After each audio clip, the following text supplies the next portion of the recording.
Hello and welcome to the Oakland County Megacast. I'm Tyler Keefe alongside Ronnie Dahl in the studios of Civic Center TV and 89.3 Lakes FM, our flagship TV and radio stations on the Oakland County Megacast. Also joining us today on the show, as always, in Birmingham, Bingham Farms, Beverly Hills, and the village of Franklin is Birmingham Area Municipal Access. And in the Bloomfield area on 88.1 WBFH The Biff, we're joined, of course, by that, a service of the Bloomfield Hills School District. Today online, as always, civiccentertv.com. Click on our Watch Live link or watch the small player on our homepage. And join us today on the Greater West Bloomfield Chamber of Commerce's Facebook page. They are our Facebook partner for today's edition of the Oakland County Megacast. And as always, joining me in the studio to go over today's latest headlines and speak with our very interesting guests about a number of topics related to COVID-19 and other news in the local area is Ronnie Dahl. So, Tyler, we should mention that today is the 1-year anniversary of the first case being detected here in the state of Michigan. The governor has requested that flags be lowered to half staff in honor of the anniversary and the people that we have lost to this virus and this disease. Nearly 15,670 people in the state of Michigan, almost 600,000 people have been infected with COVID-19. Yeah, 1-year anniversary, 2 cases, I believe, on the first day here in the state of Michigan 1 year ago. I remember because we were doing our State of the Communities, which we'll have again later on this month, on the day where the first 2 cases were reported in Michigan. They actually were reported late in that afternoon, and we mentioned those first 2 cases during that the live portion of that ceremony that night around 8-ish p.m.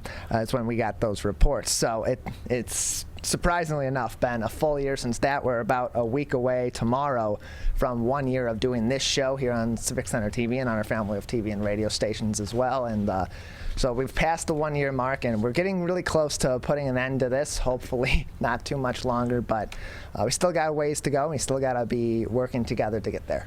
And I heard on the news coming in that the Biden administration is expected to announce today that they are purchasing 100 million more doses of the vaccine from Johnson & Johnson. That's expected to be announced later today. So again, they're saying that they hope that we will have enough vaccine for everyone in the United States to be able to get one by May.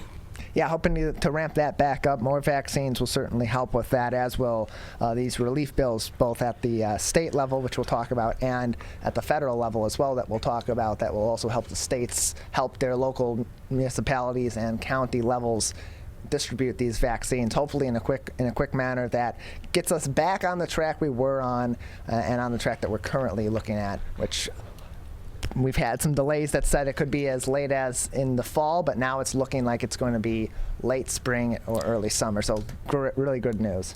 The interesting thing about this is, remember back on those first days, and it was supposed to be for 2 weeks to flatten the curve. And then that 2 weeks has turned into a year. And it's been quite a year, because there is not an individual or a facet of our lives that has not been touched or changed because of this virus. Yeah, absolutely. Life is completely different in March 2021 than it was in March 2020 than it was in February of 2020. And those 2 weeks to flatten the curve, we thought that was the case really as a society, because that's what we had seen before with other viruses that were on an epidemic level or had spread from country to country. And we had usually taken care of that, whether it was the Zika virus, whether it was the swine flu, whether it was H1N1 or whatever the case may be. We were able to take care of those so quickly, and within a few weeks we weren't hearing about it anymore, and that's kind of what we expected. And when you get into something that is designated a pandemic by health organizations throughout the world, pandemics are a lot more complicated than that. And we were hopeful at 2 weeks, but it was always something that hope wasn't really going to save us there. Well, and you wonder, what would you do different? But what's it going to take for people to get back to feeling comfortable and living life like we did prior to COVID-19. How long is that going to take for people, just crowds? Like sometimes you watch old movies, right? And you look at the crowds and the concerts we used to go to and all the big stadium events. How long is it going to take for people to feel comfortable to go back to that way of living? Yeah, I think it's going to be a while, because not only getting through the vaccination period and the post-vaccination period and working as a number of nations alongside the U.S. trying to get the rest of the world vaccinated in that race against the clock that we were speaking with Dr. Faust about on Monday to prevent another strain of COVID-19 from arising and starting this process all over again. It's going to be a while. And then there's always going to be people that have that trauma from COVID-19, from being isolated, from being away from people for so long, that they're going to be nervous. Is it still out there? What don't we know right now about the long-term effects? Can it come back? And that trauma is also going to affect, I think, a lot of people. So it'll be nice when we get back to that sense of normalcy and being able to do some of these things, but it's also something where we're going to have to help each other get out of this, just like we had to help each other through this, because this is a trauma. People have been through a lot in just a year's time, and COVID-19 is not going to stop affecting us once we're all vaccinated. So along with flags being lowered, the governor is also requesting people tonight from 8 p.m. until 9 p.m. to turn on your porch lights as another way to honor all the victims of COVID-19. But while we are recognizing the victims of COVID-19, our lawmakers are still in a non-agreement, let's just say, over how to spend some of this money. So Governor Whitmer on Tuesday did sign into law most of the legislators approved funding for various COVID-19 response and relief measures, but she did veto $652 million in spending and a tie-barred policy bill limiting the administration's authority to issue pandemic-related orders. So the spending plan, we've been talking about this, the bulk of which comes from federal funds appropriated to Michigan by Congress last December under Correct. Trump, includes funding for vaccines, testing, direct care worker payments, and property relief, as well as money for addressing learning loss and returning schools to in-person learning. All money that is needed right now. Yes. So of the $4.2 billion plan that was passed by the Republican-led legislator, about $840 million in school funding included in 4048 was tie-barred to House Bill 4049, which would shift authority on closing in-person learning and sporting events during the COVID-19 pandemic from the state to local health departments. And a slightly more than $347 million in COVID-19 testing funds was tied to passage of Senate Bill 1, which would require legislative approval of DHHS emergency public health orders after 28 days and calls for the specific science and data behind each declaration. I see both sides to this argument when we're looking at this, because there is one issue, and even Faust kind of mentioned it when we were talking about the vaccine and rolling out that now people 50 and above are eligible if they have pre-existing conditions, and that, in some counties it's so different. And so why not leave it up, some of these decisions up to the local health departments, because what's happening in the UP is completely different than what's happening in Oakland County and Wayne County. Yeah, and one of those things is, and one of those the purposes of having a higher level government and having multi-level government is so that you're able to check when lower forms of government or even when higher forms of government are not entirely doing their job to the best of their ability, and help them out. And so for the state, with there being so much variation from county to county, from region of the state to other region of the state, maybe it is a better situation to have the local health departments make those decisions, and then the Health and Human Services Department at the state level is kind of just overseeing the whole operation. And if one local department maybe is dropping the ball, is not taking COVID-19 seriously enough, if there are increases in cases or if there are problem areas, then they can intervene at that point. So I see the merits in having local health departments treat local areas. It's a lot easier for them to keep tabs on their people, their businesses, and their local area than the state looking at everybody and trying to focus on individual areas. And on top of that, the state can then focus on more of a macro response to COVID-19 while these local departments can manage the micro. That being said, it has to be done in a way that is agreeable to all parties at the state and local levels, and that agreement or compromise between the different parties and the powers that be has simply not been there at all throughout this pandemic, and frankly even before. Well, and we have found out through Gordon, basically Gordon was the mouthpiece for the governor's office. Correct. When her executive powers were taken away over this issue, excuse me, he was the mouthpiece, and so therefore it really kind of tied it into one person's decision making, whereas if you put it on a local level, there are more people involved. And I think some of these health directors might feel a little bit freer in some of their decision making and not put politics in the middle of a pandemic in our health. Yeah, I would agree with that too. And them being able to take the reins of their local area to protect their people with help from the state as is needed would certainly, I would think, be invited by them. There have been concerns, especially earlier on in the pandemic, with a lot of these local oversight departments, such as the sheriff's departments and the health departments, that were not in agreement with the Health and Human Services Department at the state level, and really out of agreement with the governor on COVID-19 related issues. That may be a cause for concern in terms of taking the virus seriously. But again, it goes back to, if that's the case, you have the Health and Human Services Department at the state level that can oversee those micro responses. And if somebody's dropping the ball, that is where you can intervene. And when it comes to the science and data, just release the information. Right. I just don't understand what the big deal has been about this. Yeah, if nothing else, it's that science and data that, if it is in fact as you say it, as you are interpreting it, as your experts are interpreting it and translating it to common language, if that is exactly how it is, then that data being out in the public to people that aren't convinced, they have nothing else to stand on. They're seeing it is believing it. So even if it's just like the situation with why Robert Gordon resigned. You don't have to give us every last detail, but if you give us just a little bit of that information, just enough so that we can see your point of view, or at least get a point of view from what we have collected from the state level, that's a lot better than I'm holding my cards as close to me as possible, and I'm expecting you to just believe what I'm saying. Well, some of the, I don't know if you've seen the ad that just appeared on TV aimed at the governor about not being transparent.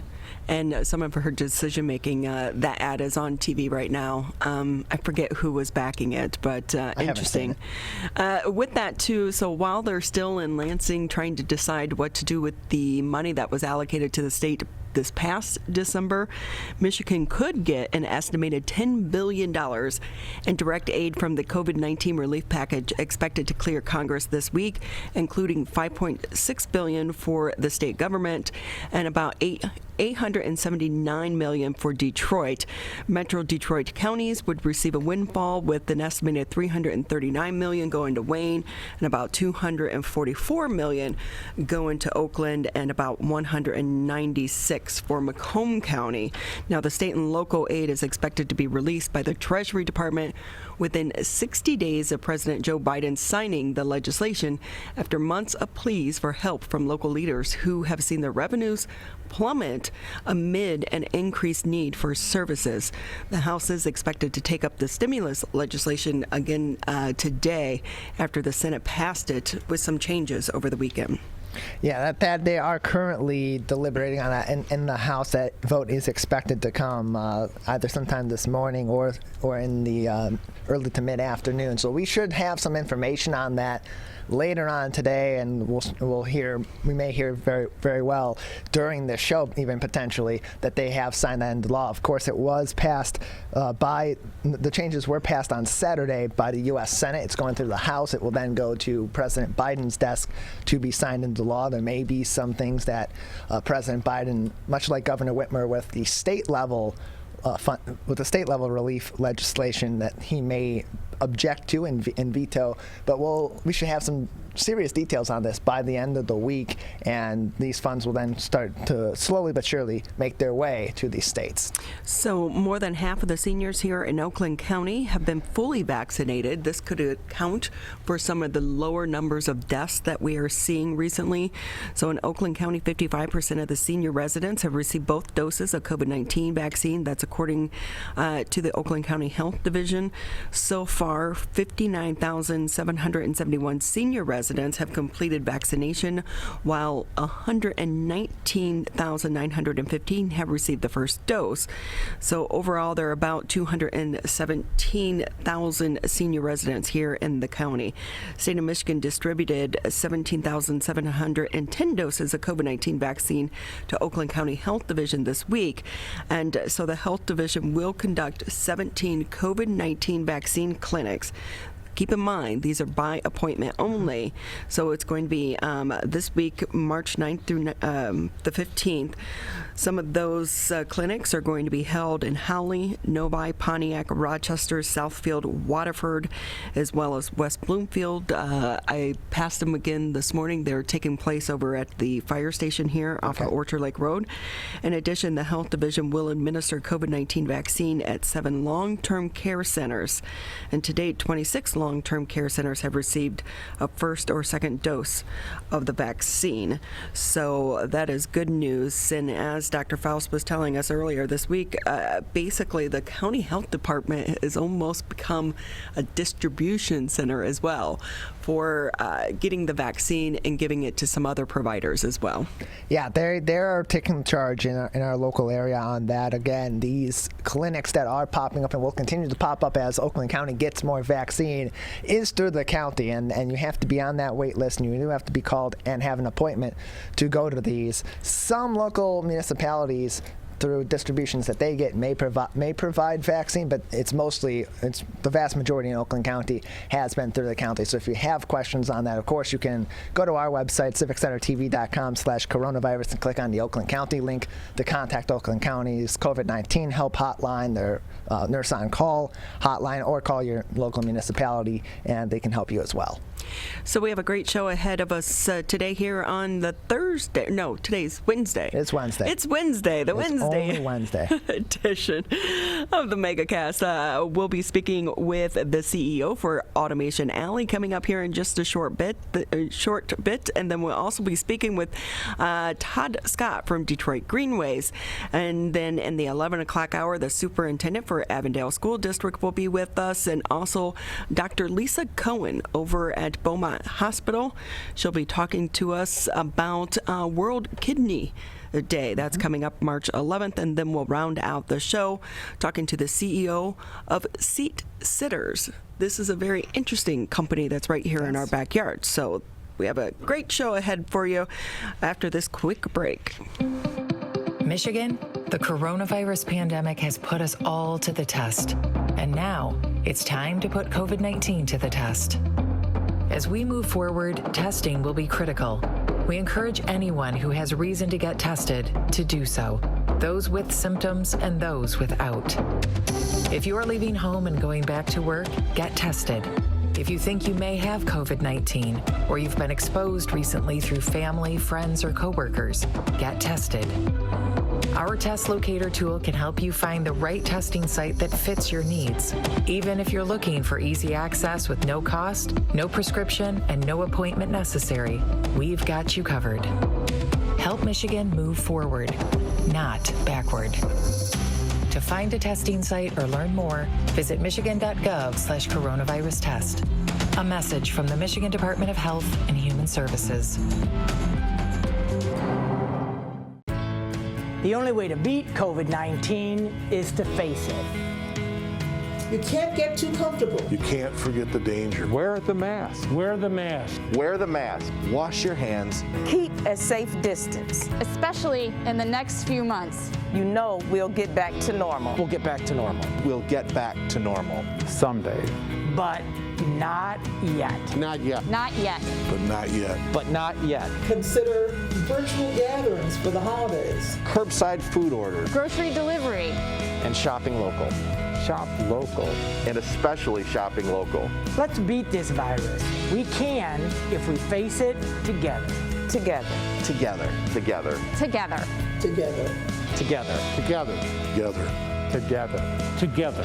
For the latest information, visit oakgov.com/COVID. Thank you for taking time out of your Wednesday to be with us here on the Oakland County Megacast. It's been a hard year for so many businesses, but despite being impacted by the coronavirus, business has not stopped. Tom Kelly joins us now on the Megacast. He's the CEO for Automation Alley. Great to have you with us, Tom. Thanks for having me. This is great. So give us an update. What exactly is Automation Alley? So, Ronnie, Automation Alley is Michigan's Industry 4.0 Knowledge Center. So what the heck is Michigan? What the heck is an Industry 4.0 Knowledge Center? So it stands for the fourth industrial revolution. First was steam. Second, we invented in Michigan. That was Henry Ford's assembly line married with electricity.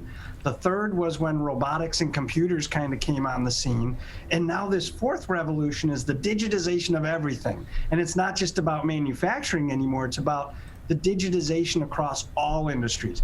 We exist to help Michigan companies understand what this means, and then how to navigate it to create competitive advantage on the world stage. So we have about 1,300 members, but we're headquartered right here in Troy, Michigan. This is really fascinating to me. And are we talking about just manufacturing companies, or is it all companies?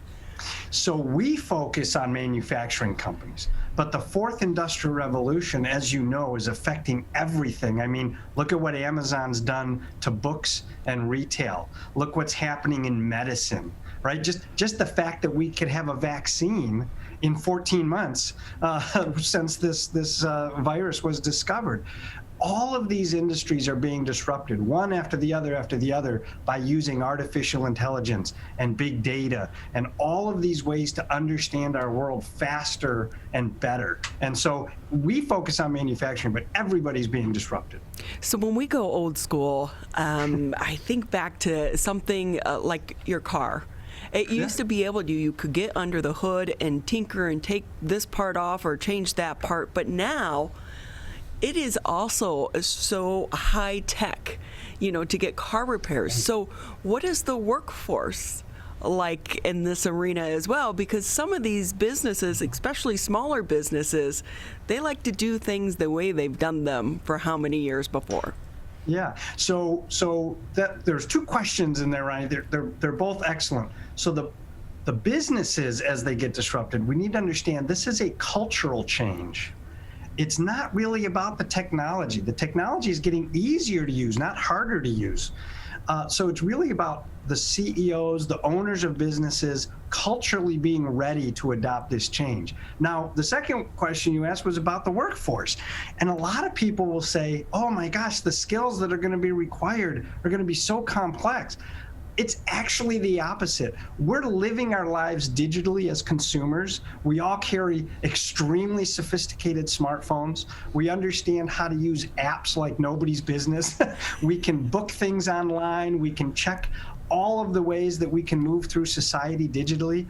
The problem is we're not carrying that over to our work life. A lot of people, they put their phone in their pocket and then they work old school, as you said. So I am much more optimistic that we're actually already there if the culture would allow us. So, and I'll give you one last example. When we went to COVID, everybody started working from home. Kids started learning at home. Now, obviously, all of these situations are not ideal. But before COVID, people would have said, Tom, you're nuts if we can just make everybody start working efficiently at home. And the irony is everybody's like, gosh, I'm way more productive now than I've ever been. It's insane, right? And you think, but this always existed. And we're just uncovering it now. Now the world's not going back. Yeah, I think that is definitely true. Tom Kelly with us here on the Megacast. He's the CEO for Automation Alley. You think back to the office and how much time you took, like chit-chatting with the co-workers by the the water cooler and this, that, and the other. But there is something to that because it does spark organic conversations and sometimes creative solutions. So how do we combine these two worlds now? Well, that's the $64,000 question that everybody will be working on as we come back together. We recognize that you need collaborative time. You need that time to be able to innovate, that serendipitous conversation that results in something. But then you also need the individual time where you can be productive. And so I think you're going to see it's not all work from home and it's not all work from the office. The new paradigm will be, when do I work from home? Or when do I work not in the office, right? You could be working at a coffee shop. We're going to decide as a society, what does that look like? And by the way, every company is going to be different. If you're a manufacturer where you need people running the line, it's hard to work from home when you do that. But there's all kinds of other jobs where this hybrid will occur. Tom Kelly with us here on the Megacast. I will say, Tom, I think COVID has really helped you and your initiative then. Absolutely. One of the things that's happened is Oakland County, Sean Carlson and Dave Coulter, they came to us in that first tranche of COVID money. Here we're talking about a second tranche coming in. They said, let's do something that helps our manufacturing community today, but also puts them in a position to really navigate and own this digital transformation. And so we gave 250 companies in Oakland County printers, 3D printers that are production capable, that can actually do parts for cars and very sophisticated, to small manufacturers. So every one of them is a small manufacturer that never had a 3D printer before. And what we're seeing is all of these success stories. We gave them license to play.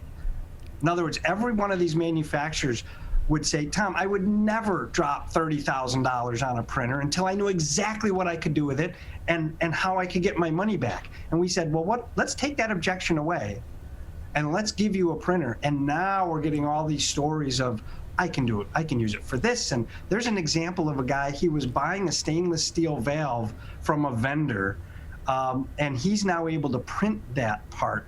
He was paying $99 to the vendor. He now prints it for $1. Wow. Think about how fantastic. And now he's like, I got my engineers looking at everything I do in our shop to figure out what I can print. And he was a skeptical one. He was the CEO of the business, said, Tom, this 3D printing, I didn't fully understand it. I never would have taken the plunge. And now I'm drinking the Kool-Aid. And all of these anecdotal stories are coming left and right at me. And what a great thing Oakland County did for these small manufacturers. So is it focused on the small manufacturers, or are you helping to service all various levels and sizes of businesses? So we want to focus on the smalls because smalls don't pick up and leave ever. It's very rare, right? They build their families here. The bigs are allocating capital all over the world.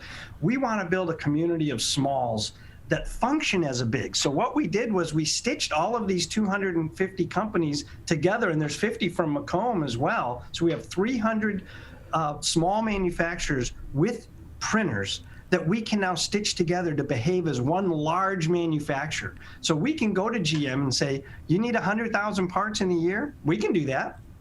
So it changes everything when you think about it. So it's for the bigs, but using the smalls as if all the smalls together behaved as a tier one. This is really fascinating to me because when we think 3D printer, we've seen the commercial where they make the leg for the duck or, a cart for the dog. But there is so much more that this can be used for. Absolutely. We're at the point now where you can print parts that are as strong as aluminum.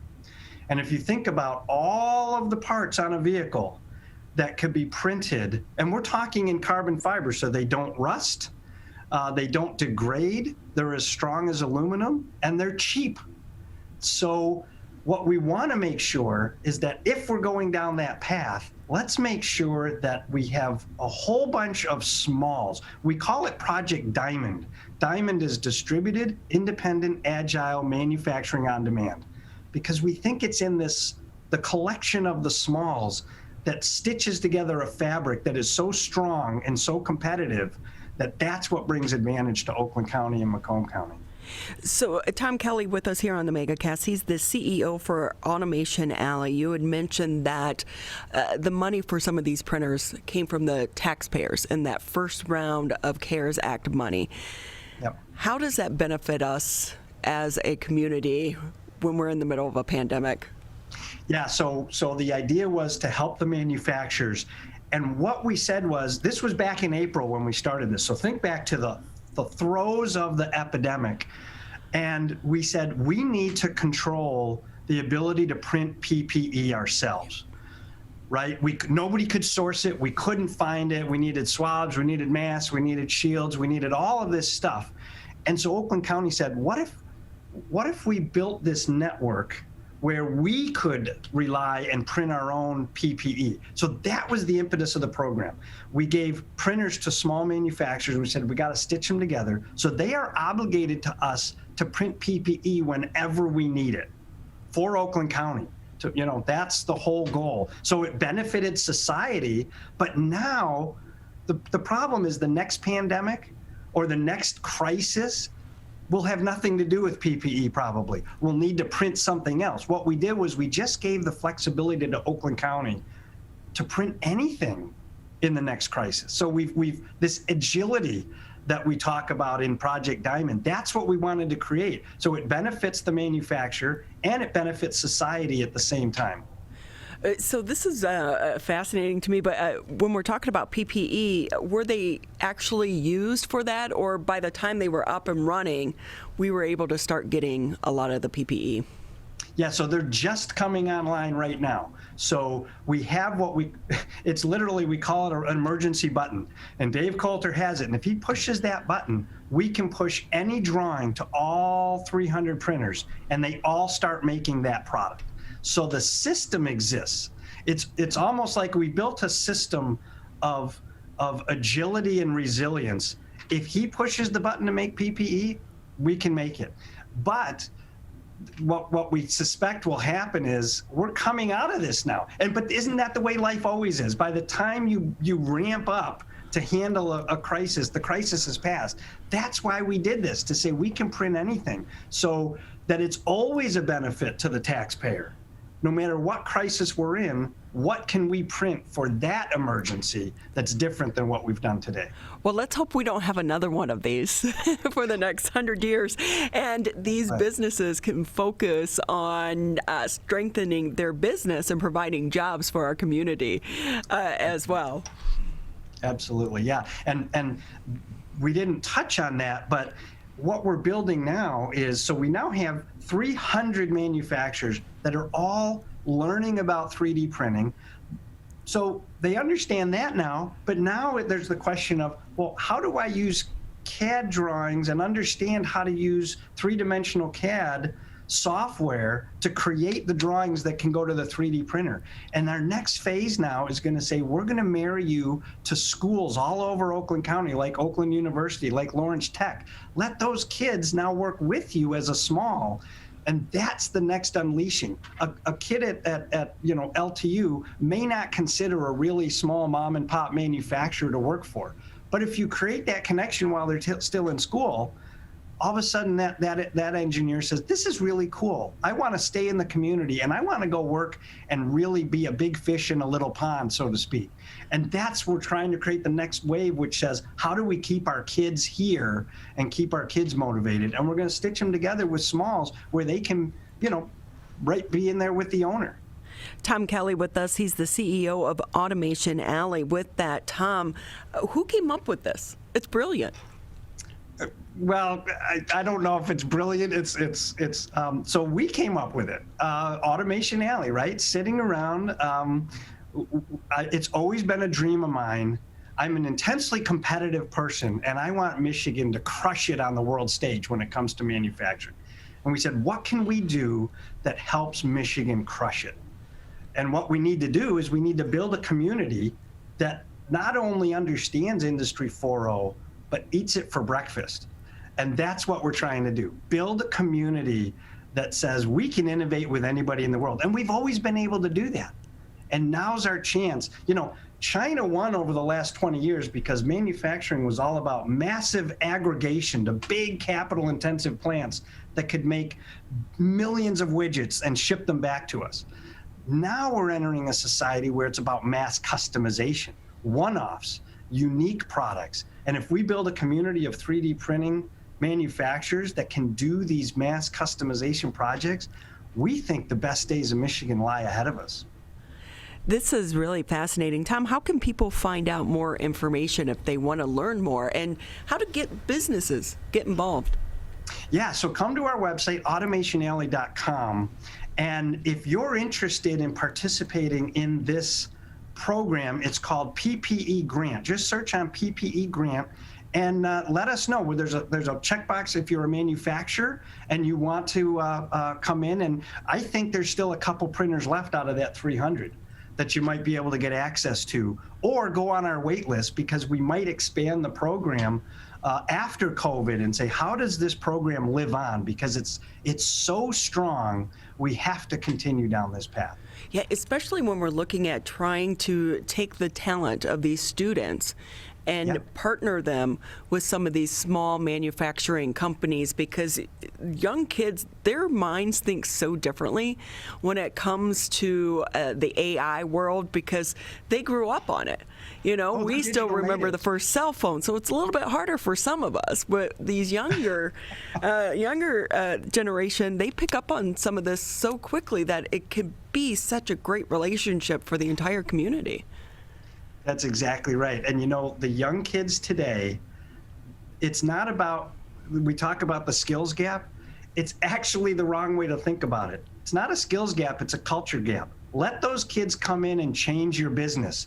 Don't change them to work in Industry 2.0, because that's what we do. We teach them to work in a world that we understand. Say, no, bring them in and let them blow up your world and teach you what it means to be digital. There's so much we can learn from the young kids, and it's a cultural, people feel nervous about that at our age group. They're like, oh, wait a minute, no, I do things this way. We say, no, get out of their way. They will make you so much money if you just let them. But one arena is the technology changes so rapidly. So how do some of these small businesses keep up? So what we say to our businesses is, you can always keep up with technology. Just be smart about it. So when we talk to companies about they say, what's my first step for Industry 4.0? We say, look, Samsung and all kinds of companies, they make little sensors, $20. It measures vibration, it measures current, it measures heat. Just put it on a machine and get it on your phone, like you do with a Ring alarm, right? You put a camera on your front door, and now you have it. I can see what's going on at my front door. Put a sensor on one machine. Say, what did I learn? It's almost negligible in terms of cost. So the beauty of technology is it always gets cheaper over time. So as you learn and say, hey, I could use that, you know that the technology is going to be cheaper next year than it is today. So just start learning. Don't be afraid to learn. It's really about embracing a culture of learning, not a culture of spending. I love that. Tom Kelly here with us on the Megacast. Tom, before we say goodbye to you, what type of manufacturing company are you looking for this project? Any and all. If you are considered a manufacturer, if you were considered a manufacturer before February of last year when COVID struck, we can take you. We would love to have you come in. And by the way, membership in Automation Alley for manufacturers now is free. It's subsidized by the state of Michigan. They want everybody to get this knowledge. So there's no excuse not to start learning, right? There's so many resources available at Automation Alley to teach you about Industry 4.0. You have no excuse. Come in under the tent. We'll help educate you, and maybe you'll be a part of Project Diamond someday. So it's not just companies here in the Metro Detroit area, it's the entire state?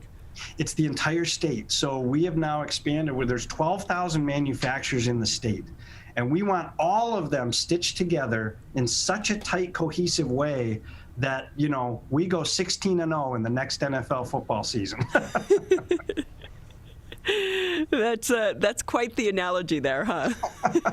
Well, we went 0-16 once, so now we're going to try 16-0. Boy, you are a dreamer. Oh, man. That's right. You got to have faith, right? It keeps us hooked every single season, doesn't it? It sure does. Tom Kelly, CEO for Automation Alley. It's been so great speaking with you. We appreciate your time. Thanks for having me. I really enjoyed it. I learned a lot. This is a great program, and one of those things when we're talking about our tax dollars, this is a good use of the tax dollars and bringing people together. Yeah. Tom Kelly, thank you again for your time. We're going to take a quick break here on the Megacast, and when we come back, we'll be speaking with the Executive Director for Detroit Greenways. This is the Oakland County Megacast. COVID-19 has caused many families to fall behind on finances and on groceries, but you're not alone. You shouldn't have to worry about putting food on the table. MyBridges offers access to quality food and income assistance to help families across the state get the food support they need. It's easy to apply and easy to start shopping. Apply for services at michigan.gov/MIBridges. A message from the Michigan Department of Health and Human Services. Michigan, we're calling on you to save lives. Don't ignore it. Don't let it go to voicemail. It's urgent. In fact, it's critical. Because if you've been in close contact with someone who tests positive for COVID-19, you may have been exposed to the virus. And you could get a call from My COVID Help or your local health department. So please answer the call to learn how to protect yourself, your family, and friends. We're calling on you to stop the spread of COVID-19. To make it safe to reopen businesses and help Michigan move forward. So if you get a call from My COVID Help or your local health department, you may have been exposed to someone with COVID-19. To protect us all, answer the call. Learn more at michigan.gov/containcovid. A message from the Michigan Department of Health and Human Services. Hi, my name is Kurt Lawson, and I'm the Public Information Officer for West Bloomfield Township. We wanted to reach out to you, our older adults, to provide information that you may find useful during this difficult time. We want to ensure you that West Bloomfield Town Hall, our Waters and Utility Department, West Bloomfield Parks, and our police and fire departments continue to work hard on your behalf. Information and resources can be found on the Township website, the police Facebook and Twitter, or call West Bloomfield Park's COVID-19 Help Hotline. Please remember to keep your social distance of at least 6 feet, wear facial coverings when you leave your home, and wash your hands for at least 20 seconds with soap.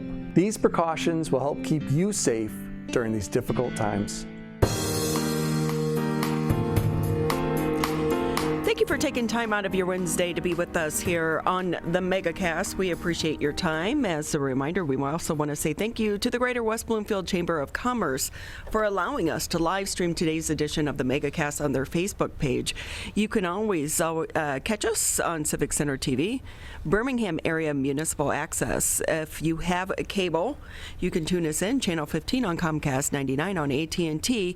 You can also listen to us on the radio, 89.3 Lakes FM, 88.1 FM The Biff, and all of those outlets is what makes up the Megacast. Yes, it does. One of the great things about this show, Tyler, is I learn something new every single day. We speak and talk at length with so many interesting guests. Excited to talk to our next guest because we are all spending so much more time outdoors right now. Joining us now, Todd Scott. He's the Executive Director for the Detroit Greenways. Todd, thank you for being with us. Thank you for having me on. I can't wait for the day that it is sunny and warm and we can be on our bikes riding along the path that is behind you. Yes, well, that's coming soon. We hope so. I know it was like spring yesterday, right? Everyone was outside. It was great. For those not familiar with Detroit Greenways, give us a breakdown. Sure. So we're a nonprofit that is advocating for more trails and safer streets across the city of Detroit, so people can ride their bikes and walk all across the city of Detroit. We have really seen a huge increase over the past 5 years of so many people biking and riding there in the city of Detroit. Do you expect it's going to continue to expand? Oh, absolutely. I think in the beginning, when you start building short segments that don't connect places, there's less likely a reason for people to be on them. But now that these trails and bike paths are expanding, they're connecting to places, more people are using them to visit places like Eastern Market or the Riverwalk, and you can go on a nice long ride or a nice walk, and so we expect to see even more people using them in the future. Sure. And we should say this is not just about Detroit. I know so many of my friends, there are so many people from the suburbs that do come in, they take their bikes in, especially at Eastern Market because of the trails that are right there around that area. So how do you go about adding additional bike trails? Well, I mean, for us, we try to encourage the city to do it, to go after grant funding to build it. And sometimes opportunities come up where a road is being redone, and it's a great opportunity to jump onto that project, add a little bit more funding to get maybe bike lanes put in or better sidewalks. So it's really, there is a master vision, but you got to work depending on when the money shows up and what opportunities are available to you.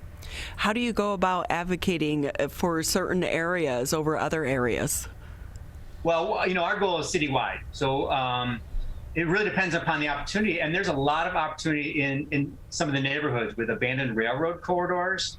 And for example, the biggest project that's going to be under construction this year is the Joe Louis Greenway that's going to run on Detroit's southwest side. It's 8 miles of abandoned rail corridor that the city purchased. And that'll be converted into a rails to trails that'll eventually connect to the DeQuinter Cut and the Riverwalk. Because how important is it to be able to bring all of these trails together? Oh, it's absolutely critical.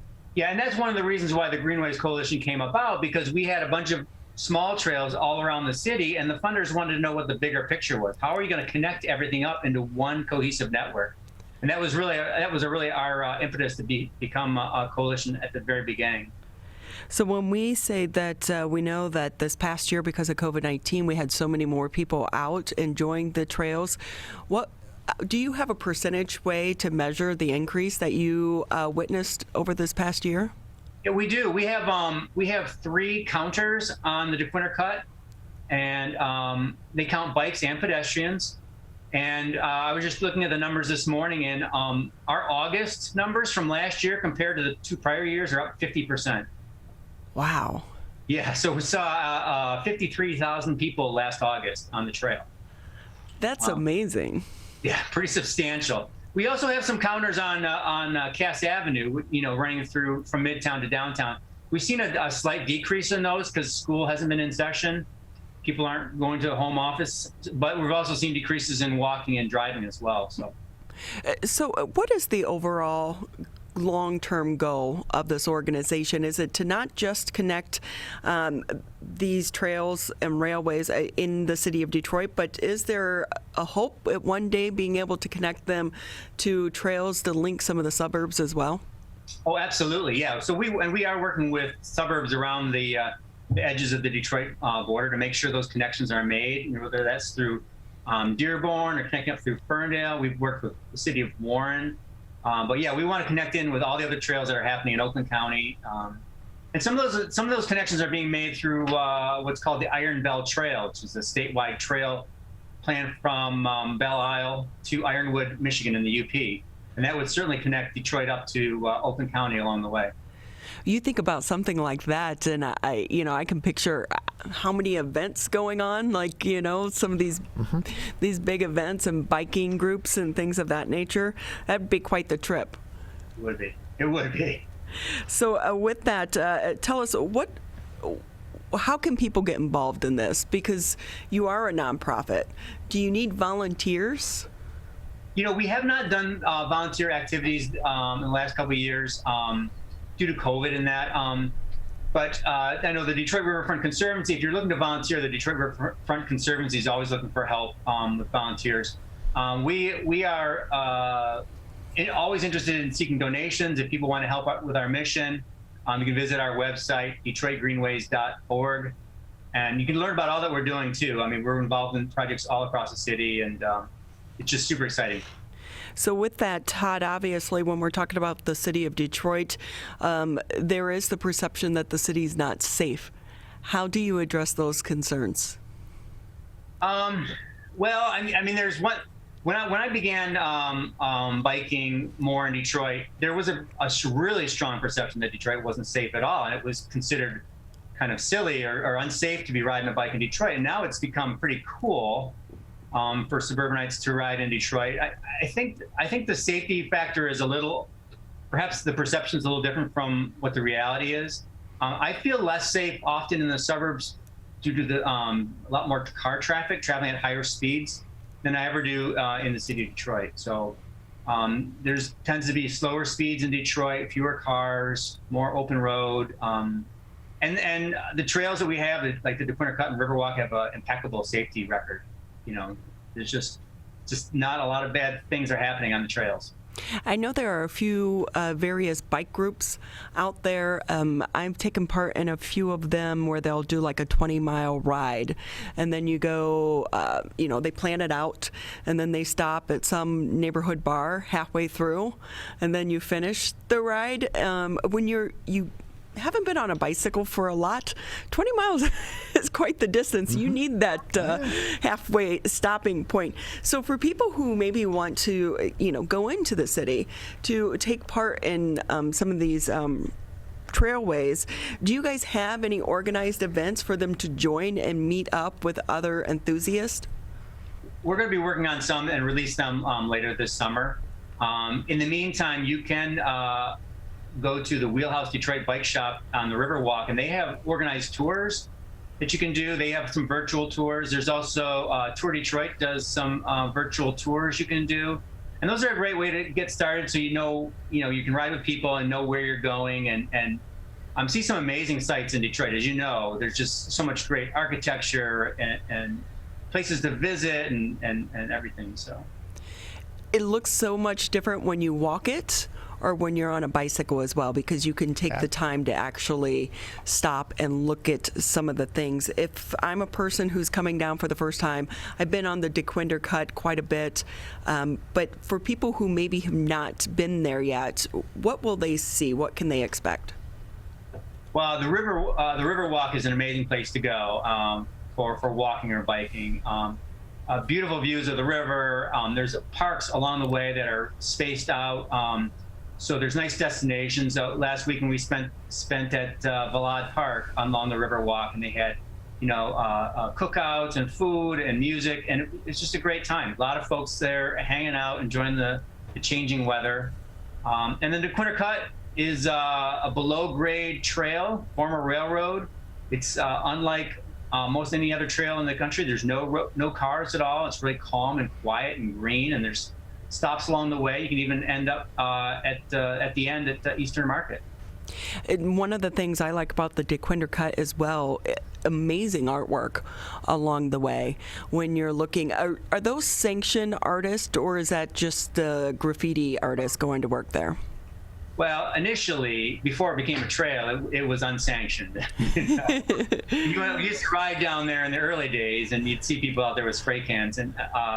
But no, now it's all sanctioned, and they bring in some top-notch artists, and they do just a phenomenal job. And that alone, it makes the walk so much easier when you can stop and you admire the art, and then you can walk to the next one. It's not a boring walk along a sidewalk. It's so much more, and so that's a great thing.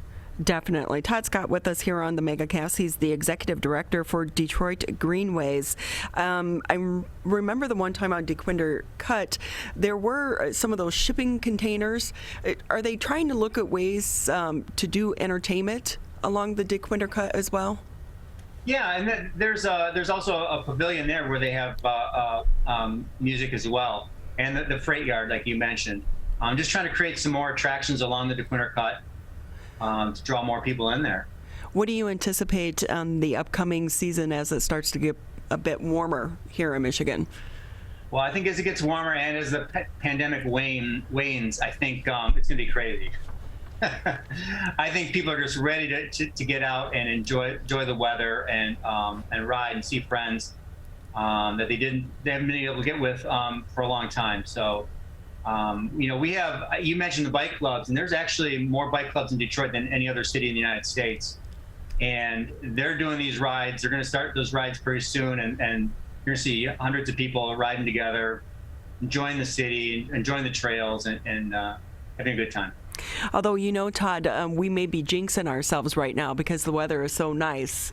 It is Michigan. Mother Nature could still, give us 4 inches of snow next week. You never know. But with that, if I'm going down for the first time, where would you suggest or recommend people who are bringing their bike with them to be able to park and offload and get access to the trail?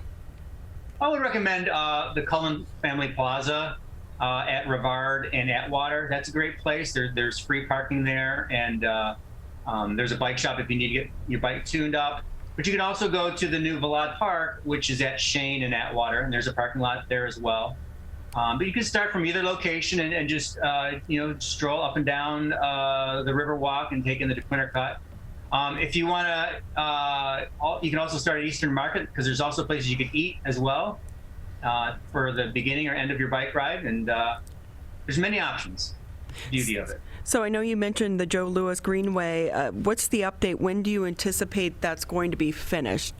I know there are signs up, but has work even really began? Oh yeah, work has begun. Yeah. They've been clearing some of the underbrush, and they've been doing environmental testing, which is really what's been holding up the construction of it. Making sure this land was used for a lot of different reasons in the past, a lot of industrial reasons. They want to make sure it's cleaned up so that it doesn't cause harm to those that are going to be using the trail in the future. So, but we're optimistic that the city will be able to start construction this spring on phase 1. There's no money for the additional phases, but we're working on that. It's one phase at a time, huh? That's right. That's right. Todd Scott with us here on the Megacast, Executive Director for Detroit Greenways. Before we say goodbye, Todd, how can people get involved or learn more about this initiative? I think the easiest way is to go to our website and sign up for our newsletter. We send out a monthly newsletter with all the updates that's going on all across the city. You can even go into Facebook and follow us on Facebook. And we're also very active on Twitter as well. So, Todd, before we say goodbye, how many miles do you think you bike in the summertime? Well, last year I biked 2,000. What? Well, but I ran 2,400. Oh, my gosh. You must just live outdoors on the trail then, huh? My girlfriend says, yes. Well, it's we're so lucky to have something like this in our backyard. And again, it just to go down and look at the artwork in itself is amazing. You're not going to get that anywhere else. So it's a good thing to have in the community. Todd Scott, we so appreciate your time. Thank you very much. Todd Scott, Executive Director for Detroit Greenways. Have you ever been on the DeQuinter Cut, Tyler? I've not been on it. I've been by some of the other trails in the city, but I have not been on the DeQuinter Cut yet. It's something I'm looking forward to doing soon. It looks like it's a really interesting trail to bike or run on, and probably this summer I'll take a trip down there to go for a run or go for a bike ride. So I believe on Saturday mornings there is a running group that meets at 8 o'clock at Eastern Market. Okay. And they will typically go down that way. And the good thing about that running group is there's not a lot of pressure for if you're a beginning runner because some people are, very much in shape, but this group does welcome everyone of all levels of running to be able to go in. But of course, if you're going to run along that area, depending on how far you're going to go, you may only see a portion of it, whereas if you're on a bicycle. And keep in mind, you can rent those bikes now. They're all throughout the city of Detroit. They have them in every other city, but it's like an app that you download, and then you can hop the bike and then ride it up and down the DeQuinter Cut. That makes it a little bit easier than hauling your bike down there if you don't want to do that. So we're going to take a quick break here on the Megacast, and when we come back, we'll be checking in with the superintendent of Avondale Schools. This is the Oakland County Megacast. Seem uncomfortable, but so is being hooked to an IV, sleeping in a hospital bed, and fighting for your life. When it comes to COVID-19, comfort is not as important as saving lives. Wearing a mask can greatly reduce the chance of spreading the virus. So mask up, Michigan, every time you leave home. The only way to beat COVID-19 is to face it. You can't get too comfortable. You can't forget the danger. Wear the mask. Wear the mask. Wear the mask. Wash your hands. Keep a safe distance. especially in the next few months. You know we'll get back to normal. We'll get back to normal. We'll get back to normal. Someday. But not yet. Not yet. Not yet. But not yet. But not yet. Consider virtual gatherings for the holidays. Curbside food order. Grocery delivery. And shopping local. Shop local. And especially shopping local. Let's beat this virus. We can if we face it together. Together. Together. Together. Together. Together. Together. Together. Together. Together. Together. For the latest information, visit oakgov.com/COVID. You're listening to 89.3 WBLD Orchard Lake, 88.1 WBFH Bloomfield Hills. I'm Ronnie Dahl here in the studios alongside Mr. Tyler Keefe. This has been an extremely hard time for so many of our schools and the educators as well as the students and the parents, but hopefully we are on the back end of this as more and more schools are going back in session. To joining us now, James Schwartz. He is the superintendent for the Avondale School District. Always great to have you with us. Great, thanks for having me. Yeah, it's great to be back. How nice is it? I know what you're doing, a hybrid situation right now? Yeah, currently we are in a hybrid. We started in this hybrid schedule back on February 18th, moving out of remote into a format where our elementaries are half day, 4 days a week, AM and PM. And then we have the secondary schools that are in essentially 2 full days a week, Monday, Tuesday, or Thursday, Friday. And everyone has an asynchronous Wednesday where there are office hours and professional learning and small group intervention time, things of that nature. How are the teachers holding up? I feel like we've focused so much on the parents and the students, but this has really been quite the year for the teachers themselves. Yeah, folks are exhausted. You know, I gotta commend the teachers because it has been a year like no other. Instructionally, from being thrust into remote teaching, which, very few teachers had much experience in at all, and then were thrust into it essentially overnight. And they've done well to certainly work within that and make that as workable as possible for as most kids as possible. And then switching into a hybrid, and having to change up on their instruction, and now we're looking at perhaps moving to a fuller in-seat schedule moving forward. That's now a topic that's within our Board of Education. So that will be yet another perhaps transition, So teachers have been through a lot. They really have. And they have stayed the course, but I can tell you they're exhausted. Do you guys have a spring break this year? Yeah, there is a spring break. It's the last week of March. So I know folks are anticipating that coming up and getting some semblance of some relaxation, hopefully, for a few days. So with that, think back, it was a year ago today that, the first case was diagnosed here in the state of Michigan. Can you take us back to those beginning days as a superintendent? What was going through your mind? Yeah, it's been... who'd have thought that a year later we'd still be in this situation? I mean, I think when we went out, when the governor had called everybody out a year ago, and we were all overnight into a remote strategy for instruction, we thought, this will be a couple weeks and we'll be back. No one thought that here, a year out, we're still contending with all of the awkwardness and of this COVID environment, and how it's still affecting us. Oh my gosh. And think about, did you guys get any type of heads up prior to the public that the schools were going to be shutting down and going remote? Yeah, maybe 12 hours. So not a lot of time to prepare, right? Not a lot. No.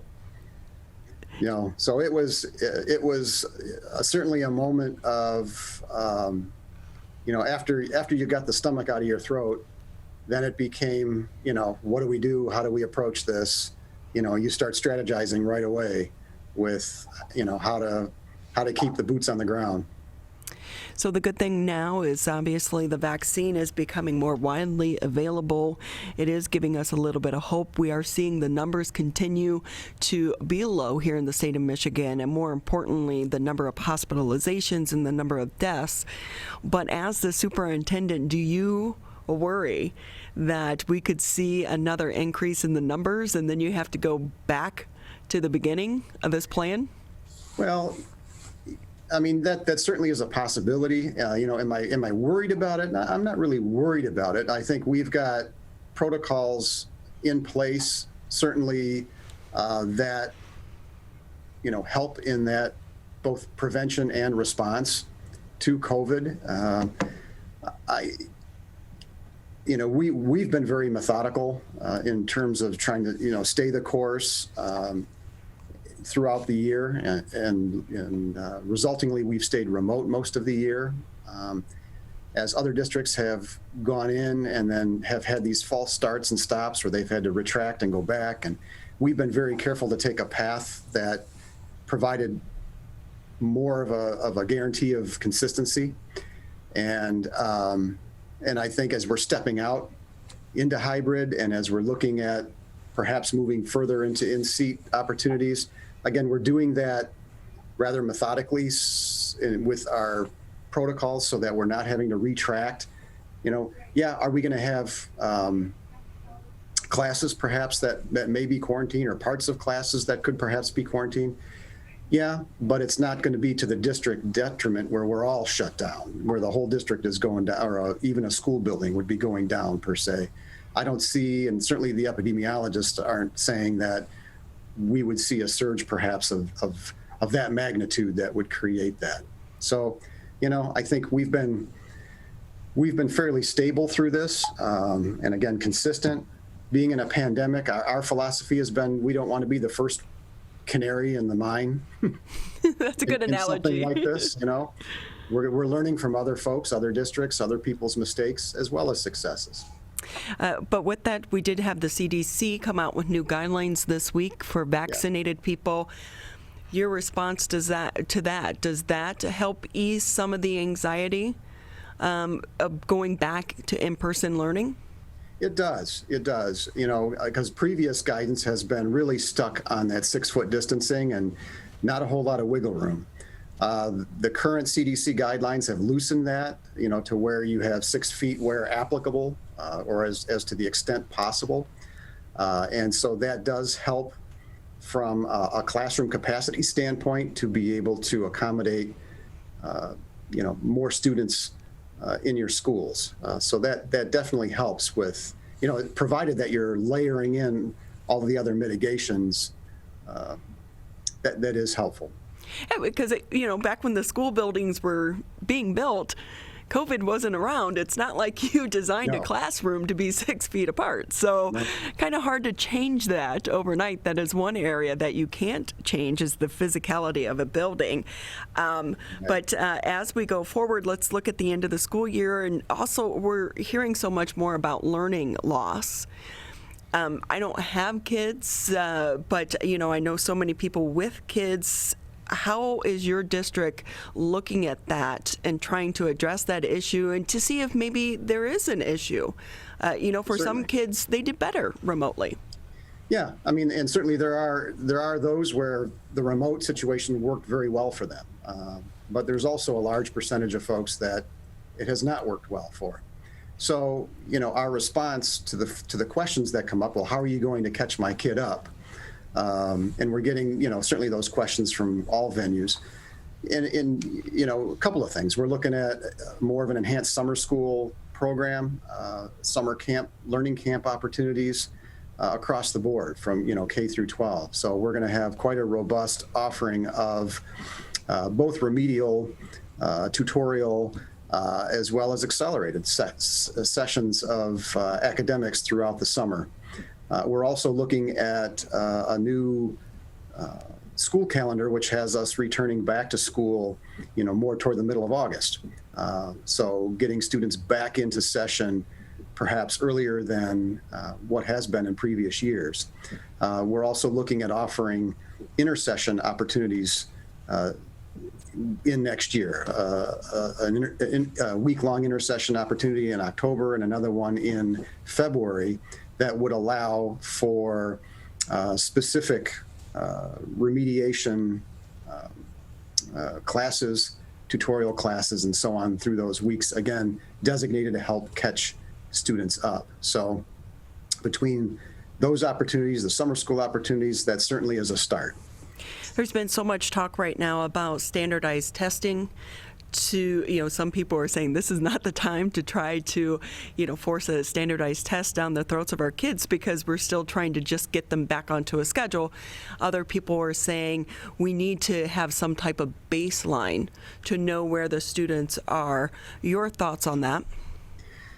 So I agree in that we need baseline testing and we need to have growth assessments that we're looking at, and I think that can be done within district. That is being done within district. Do we need state standardized tests and the high stakes pressure of those? No, we don't. The impetus to do statewide testing is a couple of things. One is so that the legislators can rank schools. And I totally agree that we should not be doing high stakes standardized testing right now and ranking people and then penalizing people, that don't do well. I mean, this is not a time for that. And it's being driven, aside from legislators that want to do those things to schools, it's driven by testing companies that don't want to lose money for not having testing. So, because obviously it's a big financial loss for them if we're not doing testing.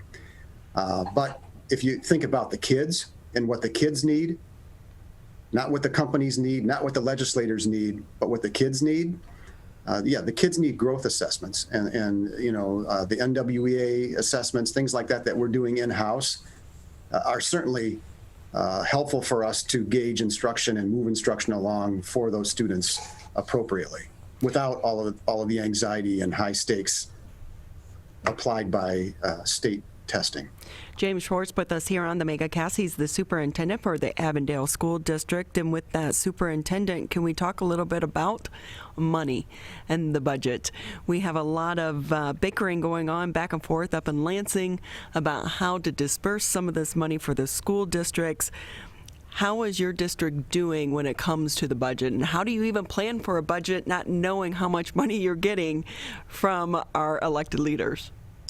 Yeah, it's I'll say difficult at best.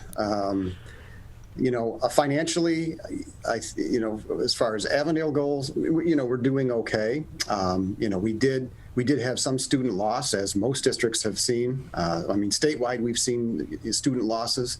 That does impact the budget. And so we've incorporated certainly those numbers moving forward. With the additional COVID dollars that districts have received does help to offset some of the general budget on some things, but a lot of those dollars are for supplemental. It's for supplemental services, supplemental supplies, those kinds of things. So while that is helpful, it doesn't necessarily save your budget. We are looking at the year ahead. Basically looking at, some slight increases coming from the state. Those aren't guaranteed yet, but that's something that we're more or less banking on at this point. But a lot's going to depend on what happens with enrollment between now and next fall. So, we're trying to weigh those things carefully when we're looking at current expenditures. So I'm thinking about some of these kids going back to school and back in the classroom, having to get out of those pajamas before noon. But so many kids were also so excited. What's been the response from the students? The students coming back are very excited, as well as from the teachers. It's exciting to be able to actually conduct learning that is not over a screen. And there's something to be said for the face-to-face interaction and the learning that occurs when you're not separated by a screen. Certainly there's a different caliber of relationship that exists between people when they're not on a screen, but when they're in the same room talking to each other. It does give a much more I'll say a different element to instruction that's much more positive, and that's exciting. I mean, some of these students haven't seen each other in almost a year, so we were seeing quite a bit of excitement as kids were seeing other kids that they had been separated from, and and likewise staff from students. So it's a great thing to see. It's been a great response coming back. And one of the hard things when you see people that you haven't seen in so long is hugging. I mean, I'm a hugger, and so now you go up and you're like, wait, I can't, but hi, elbow bump, that type of thing with kids. But I think some of these kids have done such a much better job of adapting than we have as adults. Yep. Yeah, kids are much better, much more resilient than we are as adults, for sure. So taking a look, it's been a crazy year. Hopefully we are on the tail end of this year. Lessons learned, or are there too many to count? Well, the lessons, I mean, certainly there's a lot of lessons that you wish you had, 20/20 vision backwards, but, I think we've stayed the course as well as we could. We've navigated the situation, I think, as well, if not better than most. And I think we've learned a lot instructionally on what works for students and what doesn't work for students, and how to better integrate technology into our learning. We've certainly learned the pitfalls of screen time and the amount of screen time and things like that. What engages kids technologically and what doesn't. So there's a lot of things that I think, as we move to a post-COVID era in instruction, we'll maintain a lot of what we've learned successfully through the use of technology, and certainly we'll know what to discard. And, one of the good things I hope that comes out of this is we know there has been a digital divide. So, a lot of kids, they either didn't have, access to the internet at home, or they didn't have, like a wide broadband. You can't have 4 family members on the internet at the same time. So hopefully one of the good things that comes out of this is the access to the internet for our kids, and trying to let them understand that this really is a vital utility, just like heat and electricity. It is. It should be a part of our essential infrastructure. There should be no reason why at this point in time in 2021 that internet is not available to everyone. And it should be a utility like electricity. Frankly. Think about it. Like when we lose it, even for a couple hours or a day, it is. Yeah, it just paralyzes you. Yeah. It really does. Like, what good is a computer if you can't get on the internet? Yep. So with that, James Schwartz with us here. He's the superintendent for the Avondale School District, today marking year 1 year since the first COVID-19 case was diagnosed here in the state of Michigan. It's always been great having you with us here on the show. I know we've talked to you so many times throughout this pandemic, but the information changes. It's hard for us to keep up with. I don't know how you and your team have been able to do it. It is. It's a very fluid situation, and and it takes a lot of flexibility, and you have to make the best of the situation as it presents you on a day-to-day basis, and a lot of times you have to switch gears and change operation, which it's very difficult to pivot an organization quickly, and we've been able to do so relatively over this period. But it's to our earlier discussion, it's taking its toll. People are exhausted. Well, I think I will advocate for some of the CARES Act dollars to go to all of our educators. And we can't give all of you a vacation, at least a spa day, something to relax, because you have all earned it over this past year. So hang in there. Hopefully we are coming to the end. Will do. I appreciate being here. Thank you. Thanks so much. James Schwartz with us here, the superintendent for the Avondale School District. They've been all amazing throughout this time. I know it's been frustrating for so many of the students and their parents, but it's not been easy. Think about it, Tyler, as an individual, some of our day-to-days, but when you're at the face of a leadership and you have so many people working under you, it's not so easy to, move that whole entire ship, as it is, just as an individual. And they've been amazing throughout this time. And to all the parents and students and the teachers, hang in there. Hopefully we are on the backside of this. We're going to take a quick break here on the Megacast. And when we come back, we'll be speaking with Dr. Lisa Cohen about kidney disease. This is the Oakland County Megacast. Hi, I'm Dr. Faust, the medical director for the Oakland County Health Division. The most important thing you can do to prevent the spread of illness is to wash your hands thoroughly and often. Follow these 6 easy steps every time you wash your hands. Step 1, turn on the sink and wet your hands with warm water. Step 2, apply soap to your hands and lather between your fingers, under your nails, and the front and back of your hands and wrists. Step 3, wash your hands by scrubbing them together for at least 20 seconds. Step 4, rinse your hands with warm, clean water. And step 5, dry your hands with a clean cloth towel, a paper towel, or hot air blow dryer. If you're using a cloth towel, make sure to change it often. For handheld faucets, turn off the water using a paper towel instead of your bare hand. Step 6, if you're using a paper towel, throw it away. Practice healthy habits like washing your hands after coughing or sneezing into them to keep you and others healthy. Go to oakgov.com/health or call Nurse on Call at 1-800-848-5533 to learn more. Michigan, the coronavirus pandemic has put us all to the test. And now it's time to put COVID-19 to the test. As we move forward, testing will be critical. We encourage anyone who has reason to get tested to do so, those with symptoms and those without. If you are leaving home and going back to work, get tested. If you think you may have COVID-19 or you've been exposed recently through family, friends, or coworkers, get tested. Our test locator tool can help you find the right testing site that fits your needs. Even if you're looking for easy access with no cost, no prescription, and no appointment necessary, we've got you covered. Help Michigan move forward, not backward. To find a testing site or learn more, visit michigan.gov/coronavirus test. A message from the Michigan Department of Health and Human Services.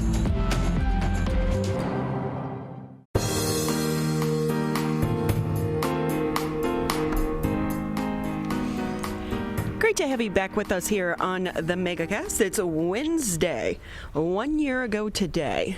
The first case of COVID-19 was diagnosed here in the state of Michigan, sending our world into a tailspin. Back, what a year. Yeah, to say the least, it's been a year. It's been a year. We are all so ready for this year to be over. But, for so many people, COVID-19 doesn't take away some of their other health issues as well. More than 37 million people are living with chronic kidney disease in the United States. To talk more, let's bring in Dr. Lisa Cohen. She is the chief of nephrology. Nephrology. Yes, over at Beaumont Hospital. Great to have you with us, Doctor. How are you today? Thanks, I'm great. Thanks for having me on. So give us a little snapshot into your life over the past year. Sure. Well, it's been a little tumultuous, to say the least. We had a real onslaught of our patients come in with COVID-related complications starting in March. And we had a flood of other patients in the hospital afflicted with COVID who actually developed acute kidney problems related to the COVID. So we were pretty overwhelmed in March and April. We treated a lot of patients who were in our ICUs and on our floors with COVID-related pneumonia who also suffered some kidney side effects as well. Things have calmed down a little bit since then, but we're still seeing the effects of the pandemic. And for some of those patients, have they had a lasting effect because of COVID-19 on their kidneys? Most of them have recovered kidney function as they've recovered lung function and as they've recovered overall function. Some of them remain with chronic kidney disease as an effect. Many of the patients who we see were already affected with kidney disease, and some of them had suffered some worsening of disease related to the COVID. So March 11th, tomorrow, is a day that is set aside to recognize World Kidney Day. Can you talk to us a little bit about some of the effects that people with kidney disease are living with? How does it impact their body and their day-to-day life? Well, one of the reasons we have a day designated for kidney awareness is because often people don't have any symptoms, and the symptoms develop only when the kidney disease is very advanced. So we want to make sure people know that kidney disease is something that people at risk need to be screened for and need to be watched for, because we often don't pick it up until there are symptoms, which is pretty late in the course. So when most of the people who have chronic kidney disease in this country have no symptoms at all, and they often have high blood pressure, they have other associated diseases like diabetes, but it can be pretty late in the course till a person might know that they have kidney disease. Dr. Lisa Cohen with us here on the Megacast. She's with Beaumont Hospital. And so are there some early warning signs that people should look out for? I think the most important thing is to be screened if you're at risk. And the people who are at risk are primarily people with underlying conditions. And the two that are most common in this country are high blood pressure and diabetes. In addition, there are certain ethnic groups who are at higher risk. For example, African Americans, Hispanic patients, Native Americans also carry a higher risk of developing kidney disease. So I think the most important thing to get across is that people who have risk factors need to be screened by their primary physicians. And probably the most important test that should get done is a urine test, looking for protein in the urine. Also blood tests looking at kidney function as well. So if someone is at higher risk, is this genetic? If you have, if your parents or other family members have chronic kidney disease, is it genetic? There are genetic kidney diseases that are specifically cause kidney disease. For example, polycystic kidney disease is actually quite common and is the most common cause of genetic kidney disease in the world, actually. But there are certain genetic risks to developing kidney disease as a result of high blood pressure, diabetes. I wish we knew why some people with diabetes develop kidney disease and some don't, or why some people with high blood pressure develop and some don't. But there certainly does seem to be an increased risk if you have a family member who has those conditions and kidney disease.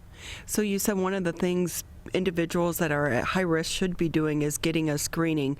How often should they get that screening? Is it once a year, once every 5 years?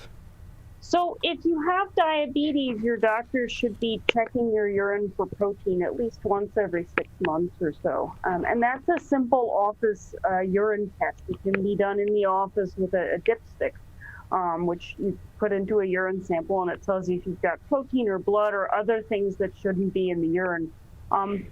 Patients with high blood pressure should be getting screened at least once a year for protein in the urine, and their kidney function ought to be checked at least once a year as well, and that's a blood test. What about age? Is this something that is typically in older adults? Well, the older you are, the more likely you are to have kidney disease, and that's mostly because the lion's share of kidney disease develops from chronic underlying conditions. So the diabetes that causes kidney disease often doesn't affect the kidneys unless you've had it for 10 to 15 years. So it takes a while for the kidney to be affected, and the same goes for hypertension. So really, age is the most important risk factor for developing kidney disease as well as underlying conditions.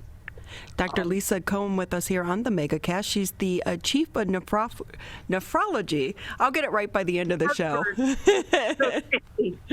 With us here on the Megacast, she's with Beaumont Hospital. And with that, Doctor, we are still in the middle of the pandemic. Hopefully we are on the backside of this pandemic, but how has COVID-19 impacted so many people who are already suffering from kidney disease? Sure. So we do know that having kidney disease does seem to put you at increased risk of developing more severe COVID complications. So that that along with the conditions that go with kidney disease, so high blood pressure, diabetes, other underlying problems like heart disease, vascular disease, they all run together. So we do know that our patients with kidney disease do run into more severe COVID-related illness. Whether that's the kidney disease or the things that cause it is a little bit hard to tease out. One of the populations that we've had we've taken a lot of care to protect is our dialysis population, because they are extremely vulnerable. Not only do they have a lot of underlying health issues, but they all come to a dialysis unit 3 times a week to dialyze, and you can imagine that a space full of people who are vulnerable and possibly ill is a bad place to think about spread of the disease as well. So it's been a place we've been very vigilant about keeping as safe and clean and protected as possible. So how is that working then right now? I mean, is it just a matter of trying to space out the patients as to when they're coming in for their treatments? Well, they all come in around the same time, although we've staggered them some. Everybody who goes to a dialysis unit gets screened when they come in for fevers and symptoms. And we all wear gowns and masks and face shields, and we wash hands and do all the other things to keep the area clean. So when a patient is suspected of having COVID, they have to go dialyze at a patient unit or a session that's specifically dedicated to COVID.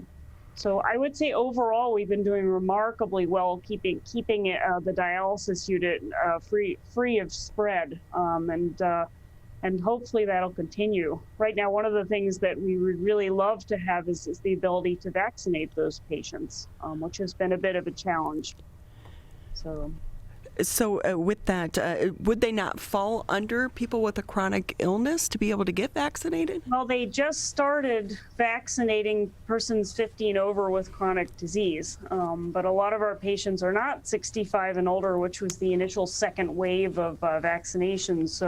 So we're getting there, but it would be terrific to have the vaccinations being given in our dialysis units. So hopefully we'll get there soon. Well, hopefully. I know that the Biden administration is going to be announcing today that they have purchased 100 million more doses of the Johnson & Johnson vaccine. So hopefully people such as those that are suffering in your group will be able to get the vaccine sooner rather than later. I know that Beaumont is going to be hosting a community discussion tomorrow. Tell us more about that.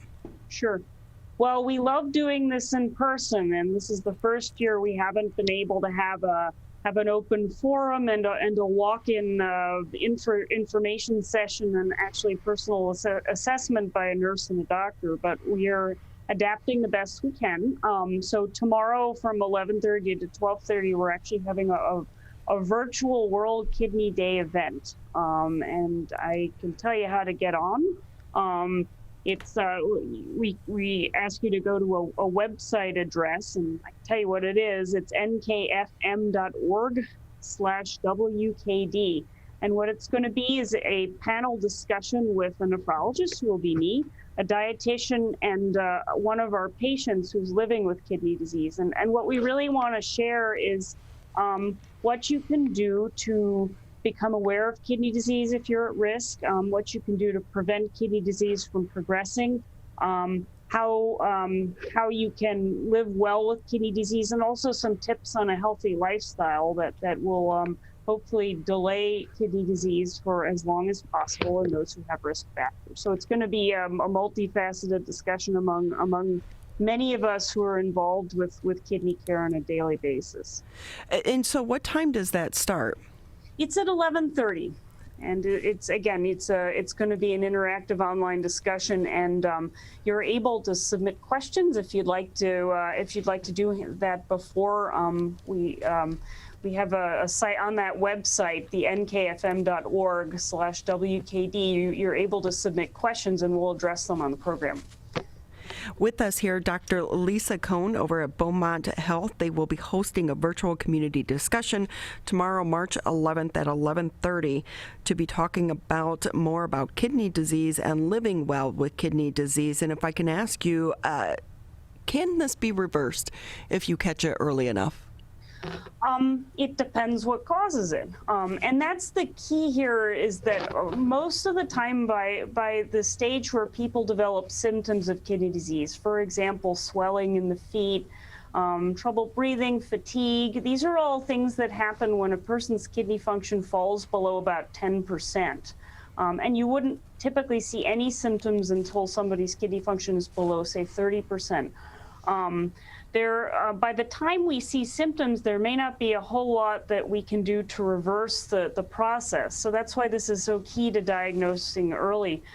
For most people who develop chronic kidney disease, the key is going to be controlling the factors that cause it.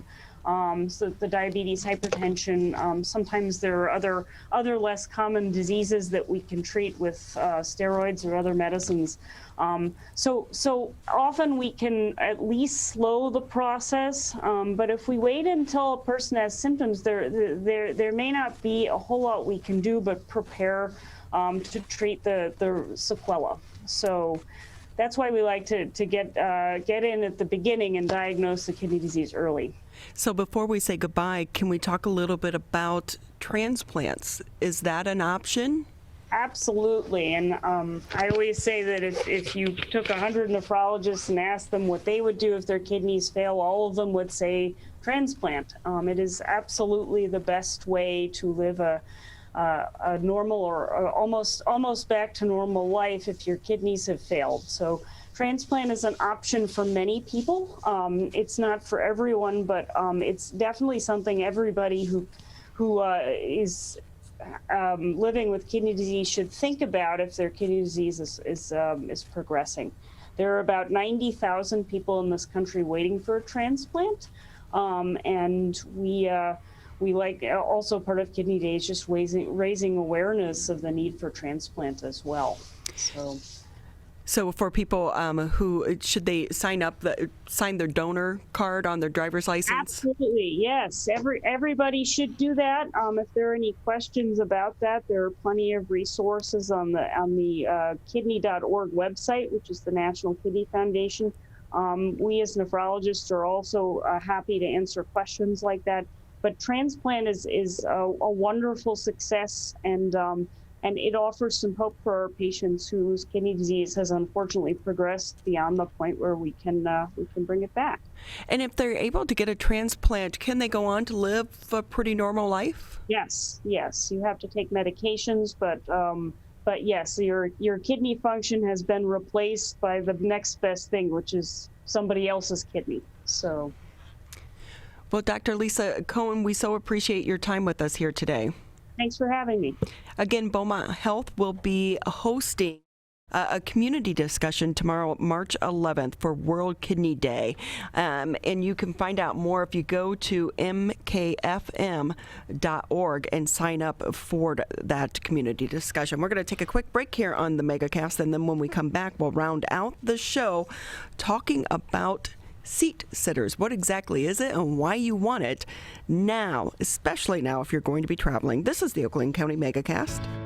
The only way to beat COVID-19 is to face it. You can't get too comfortable. You can't forget the danger. Wear the mask. Wear the mask. Wear the mask. Wash your hands. Keep a safe distance. especially in the next few months. You know we'll get back to normal. We'll get back to normal. We'll get back to normal. Someday. But not yet. Not yet. Not yet. But not yet. But not yet. Consider virtual gatherings for the holidays. Curbside food orders. Grocery delivery. And shopping local. Shop local. And especially shopping local. Let's beat this virus. We can if we face it together. Together. Together. Together. Together. Together. Together. Together. Together. Together. Together. For the latest information, visit oakgov.com/COVID. COVID-19 has caused many families to fall behind on finances and on groceries. But you're not alone. You shouldn't have to worry about putting food on the table. MyBridges offers access to quality food and income assistance to help families across the state get the food support they need. It's easy to apply and easy to start shopping. Apply for services at michigan.gov/MIBridges. A message from the Michigan Department of Health and Human Services. Michigan, we're calling on you to save lives. Don't ignore it. Don't let it go to voicemail. It's urgent. In fact, it's critical. Because if you've been in close contact with someone who tests positive for COVID-19, you may have been exposed to the virus. And you could get a call from My COVID Help or your local health department. So please answer the call to learn how to protect yourself, your family, and friends. We're calling on you to stop the spread of COVID-19, to make it safe to reopen businesses and help Michigan move forward. So if you get a call from My COVID Help or your local health department, you may have been exposed to someone with COVID-19. To protect us all, answer the call. Learn more at michigan.gov/containcovid. A message from the Michigan Department of Health and Human Services. Hi, my name is Kurt Lawson, and I'm the Public Information Officer for West Bloomfield Township. We wanted to reach out to you, our older adults, to provide information that you may find useful during this difficult time. We want to ensure you that West Bloomfield Town Hall, our Waters and Utility Department, West Bloomfield Parks, and our police and fire departments continue to work hard on your behalf. Information and resources can be found on the Township website, the police Facebook and Twitter, or call West Bloomfield Park's COVID-19 Help Hotline. Please remember to keep your social distance of at least 6 feet, wear facial coverings when you leave your home, and wash your hands for at least 20 seconds with soap. These precautions will help keep you safe during these difficult times.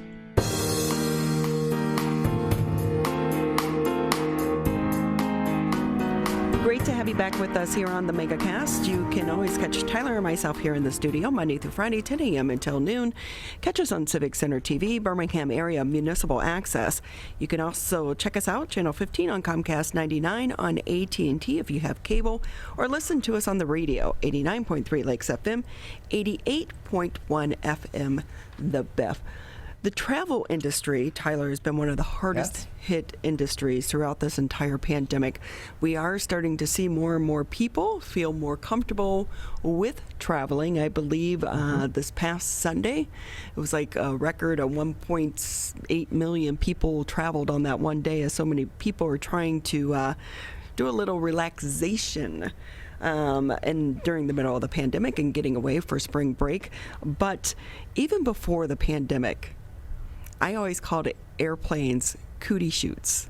Yeah. You know, because it's like, how many times have you flown and then you get off and you're sick, you know, because you've been on an airplane?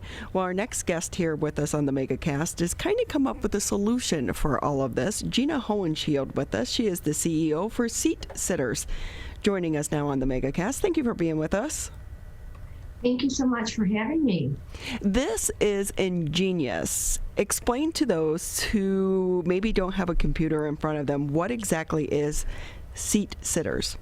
Okay, well, I have a sample for those that can see. And what Seat Sitters is, it's a healthy travel kit that has everything you need in it to keep you, your space, clean when you travel. So I was on a mission to make travel healthier, as you said in your intro, make travel healthier for people when they travel. Whenever we would travel with our kids, one of us would inevitably get sick. And I thought there has to be a better way. So I developed a kit that would keep you and your space healthy and clean, so you could try to avoid being sick when you travel from all the germs that are around you. And so did you come up with this prior to COVID? Yes, actually, the company's been in place since over 8 years, actually. And when I first developed it, it's so funny because we have face masks in our kit, we have a seat cover, we have hand sanitizer, hand wipes, a no-nut sticker, and one of our kits had gloves. And we thought about this way before the pandemic. And one thing we were nervous about, people kind of were like, why would you put masks in there? That kind of looks weird, kind of looks scary. And I said, no, because people do get sick and you don't want to catch it if you're sitting next to somebody, or if you're sick, you don't want to cough all over somebody sitting next to an airplane. So what was first odd when it first came out ended up being a huge value for our kit and for others. So how have sales been since the pandemic? Because this is every traveler's dream right now. Yes, actually, our sales were pretty good before the pandemic, believe it or not. We were selling on Amazon, on the website, Bed Bath & Beyond.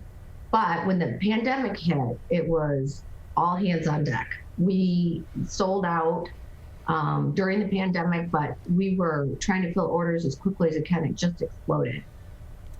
And so with that, because now where are the products actually made? I know that you're based out of Rochester.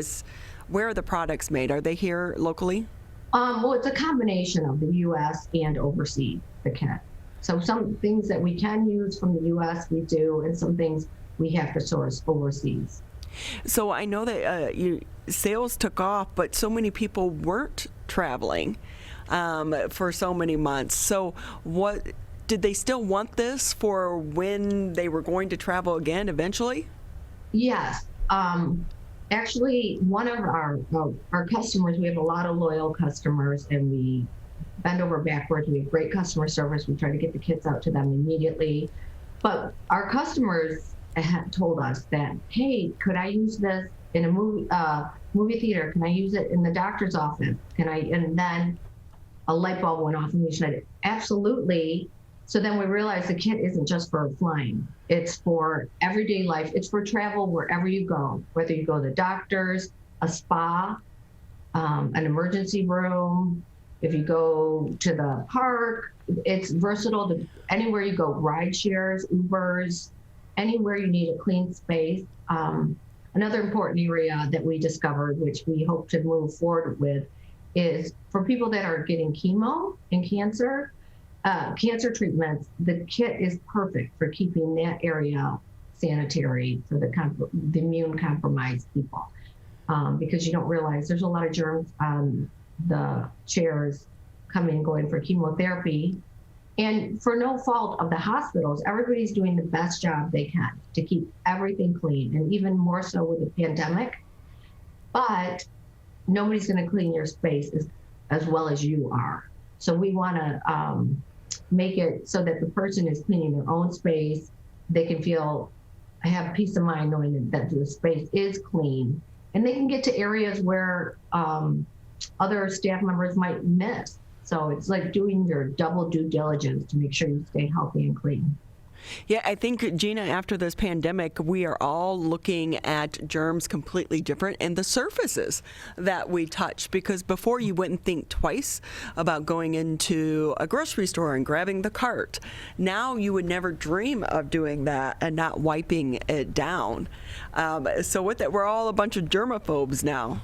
Yes, exactly. And I actually think this is going to be a whole new niche, because knowing what we know now from the pandemic, that it's just so important to keep yourself and your space clean wherever you go, whether you're in a pandemic or whether you're not. I mean, it's just being germ conscious and doing your due diligence. And also another example I like to say is with our kit, it's kind of like seeing is believing.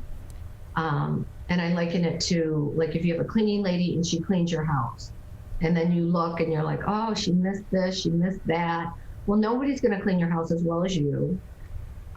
Just the same, nobody's going to clean your space as well as you are. And whether it's an Uber or an airplane, they're doing the best they can. They're doing as much as they can to catch the germs, but there's always, it's always good to have extra germ protection and do it yourself so you have peace of mind. How was it for you to be able to get some of the supplies in the middle of the pandemic for your kit? Because we were all struggling. How was that for you? Because you had already had this. Yes, well, we had quite a bit in stock and inventory. I kind of took a leap of faith and wanted to have enough inventory in stock. So we did have quite a bit. So I'm thankful for that. We ended up running short at the end, but we were able to get an order in for some of the missing supplies. We lucked out. But, you know, we were thrilled to have enough inventory, and we were happy to serve all our orders. We were up till 3 a.m. for 2 weeks nonstop, just trying to fill orders, which was exhausting but exhilarating, that we could provide help to people. So yeah, we were okay. We even ended up donating masks to Beaumont Hospital because we had extra, and I didn't feel right just trying to sell a product while other people are suffering. So we did take a good bulk of our masks and we donated it personally to the nurses. I drove in my car and handed them to the nurses so that they would have them. So grateful that we did have inventory. So yeah. So with that, Gina, what advice would you give to other small business owners?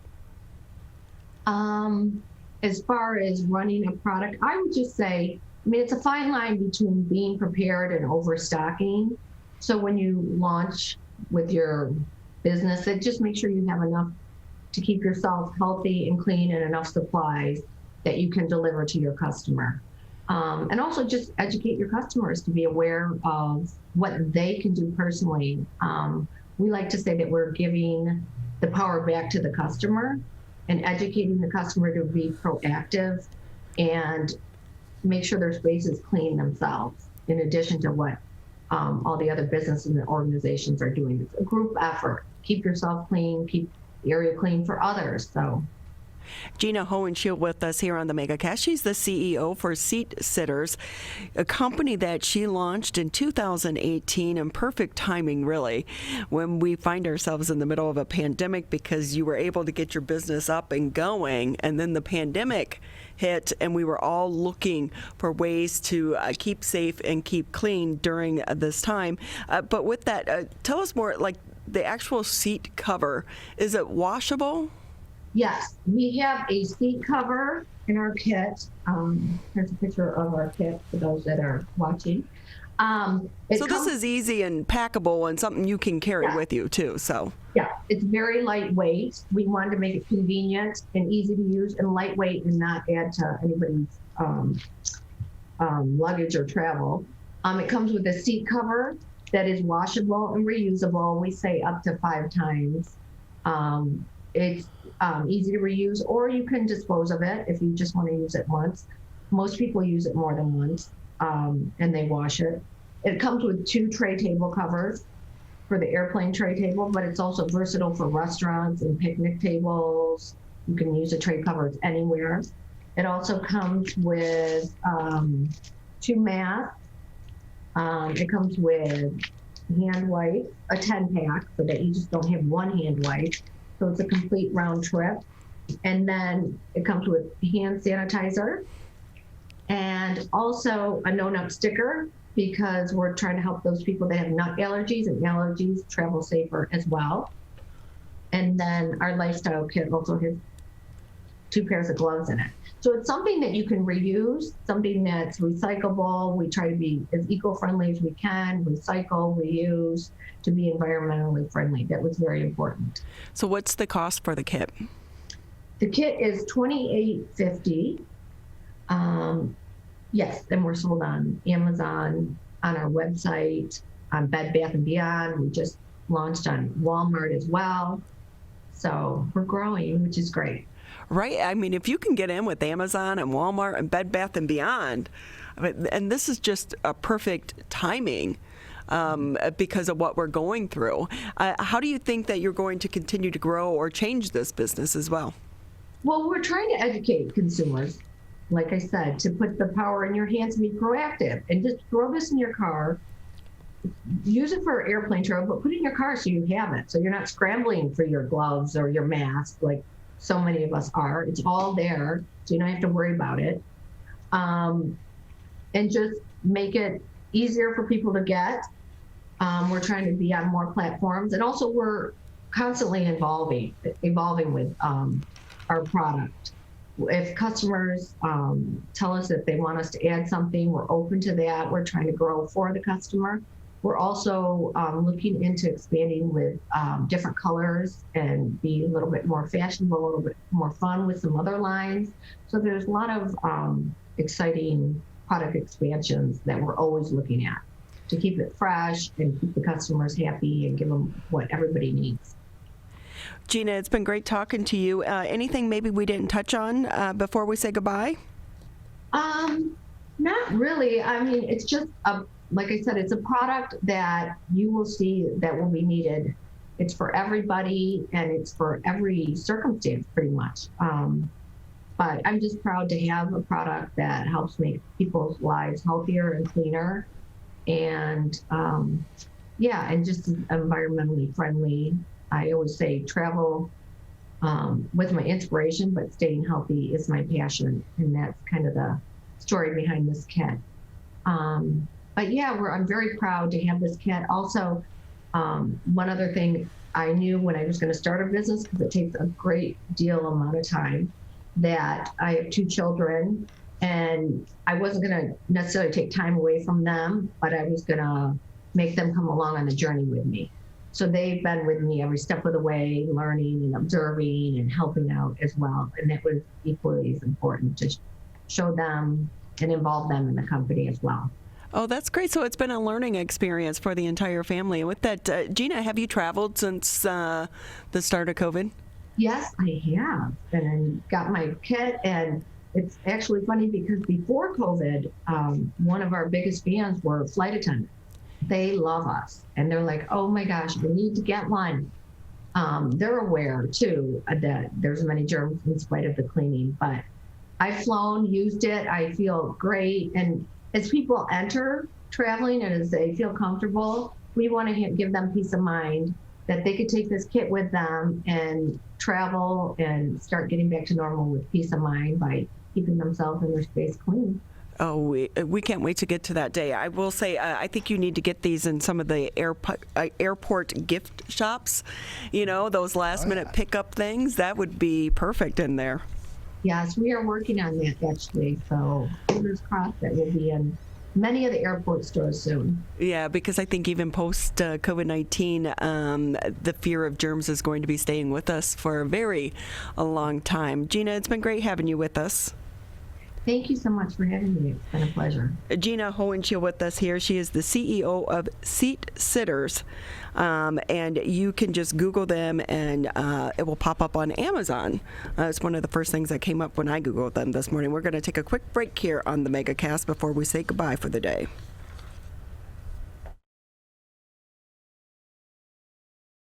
This may seem uncomfortable, but so is being hooked to an IV, sleeping in a hospital bed, and fighting for your life. When it comes to COVID-19, comfort is not as important as saving lives. Wearing a mask can greatly reduce the chance of spreading the virus. So mask up, Michigan, every time you leave home. This may seem uncomfortable, but so is being hooked to an IV, sleeping in a hospital bed, and fighting for your life. When it comes to COVID-19, comfort is not as important as saving lives. Wearing a mask can greatly reduce the chance of spreading the virus. So mask up, Michigan, every time you leave home.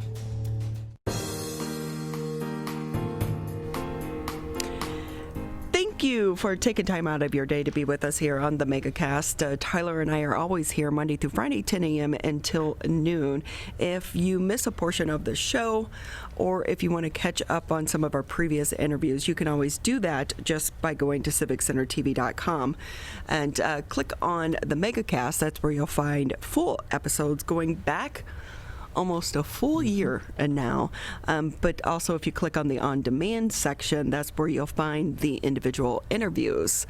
A great way to catch up on the show and some of the interviews as well, because we do understand not everyone has 2 hours to sit at home or sit around their computer screen and watch the entire show. But I will say, Tyler, I've said it before, I always learn something new every single day because we have such a wide range of guests. Yeah, we learn a lot about COVID-19 and the ways that it's impacted our community, the ways it's going to continue to impact our community. But on top of that, we learn about the creativity that's in our community. We learn about the community advocacy that we have in greater West Bloomfield and in Oakland County and in surrounding areas throughout Metro Detroit. And we learn about things that we really wouldn't have even thought about had it not been for the pandemic, had it not been for having the long-form interview format that this show has. And so not only do we learn something, but these people that we do talk to also are able to provide details on these topics, on the subject matter that they are so passionate about in a way that they're otherwise not able to do so.